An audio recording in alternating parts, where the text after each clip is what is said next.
Introdução aos livros da Bíblia. Primeiro e segundo livros das Crônicas. Revisão geral da história do povo. Introdução. Crônicas são dois livros históricos quase desconhecidos e pouco citados nas liturgias e estudos. No entanto, importantes para entender a lógica do projeto sacerdotal que reconstruiu Judá após o exílio na Babilônia. Pode-se dizer que os dois são uma grande história do Templo de Jerusalém, tão importante na vida do povo por ser o lugar escolhido por Iá para sua morada.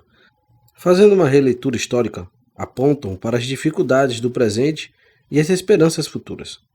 Aguarda-se por um novo rei como Davi, que traga ao povo as grandezas do passado. Foram escritos para animar o povo depois do exílio. Abrem o caminho para a vinda de um novo filho de Davi, novo ungido, o Messias. O livro das Crônicas, posteriormente separado em dois, foi escrito em Jerusalém por volta dos anos 340 a 300 antes da Era Comum.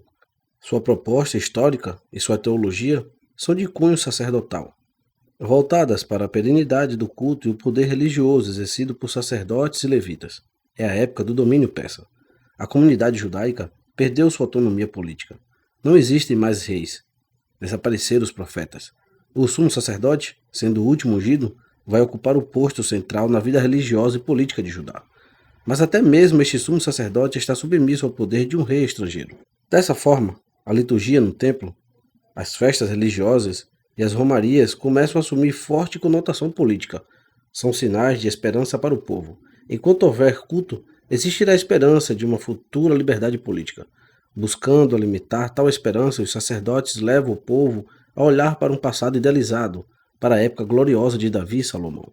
Na situação em que viviam, era preciso olhar para trás e sentir-se novamente ligados a Iá e sua aliança e a Torá. Os bons tempos voltariam quando surgisse o Messias. A proposta de olhar o passado, buscando luz para o presente e perspectiva para o futuro, é muito comum na historiografia bíblica. Crônicas conta a história do passado, mas quer servir de luz para o presente da comunidade judaica do século IV antes da Era Comum. O livro lembra que Davi também enfrentou crises fortes, mas conseguiu vencer com a ajuda de Iá. Foi também Davi quem organizou o povo e decretou as leis que orientam o culto a Iá no Templo de Jerusalém. Crônicas apresenta Davi como modelo de líder judeu, que supera os momentos de crise, mantendo sua fidelidade a Iá.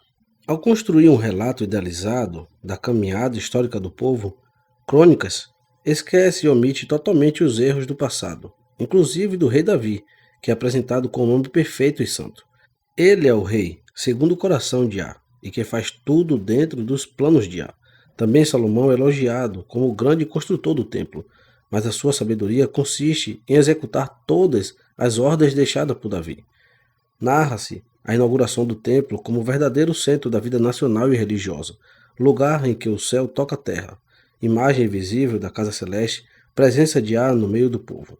É proposital que nada seja lembrado do antigo reino de Israel. Na comunidade santa, não há lugar para hereges como os samaritanos. Assim, lendo estas crônicas, temos a impressão de que estamos olhando para uma comunidade santa que caminha na fé, e não para um reino humano, mergulhado em querelas políticas e na disputa pelo poder. Pertencem a esta comunidade santa os que são verdadeiramente judeus, os que adoram Iá único e observam rigorosamente a Torá de Moisés. Esse fechamento, porém, não é total. Até os pagãos podem rezar no templo, e suas orações serão bem acolhidas. Ao fazer do templo o eixo da história do povo, os livros destacam o papel histórico dos sacerdotes e levitas, apresentados como os mais importantes personagens dessa caminhada. Longas listas de genealogias sacerdotais e levíticas aparecem na narrativa histórica. Essa união entre sacerdotes e levitas simboliza a unidade religiosa de Judá no pós-exílio. Objetivamente, os sacerdotes substituem os reis ausentes, e os levitas aparecem substituindo os profetas. A palavra de Iá está agora institucionalizada. É o fim da profecia popular. Agora serão os sacerdotes e levitas, mediante a perenidade do culto, a manter acesa a chama da esperança popular até a chegada do verdadeiro rei, Messias.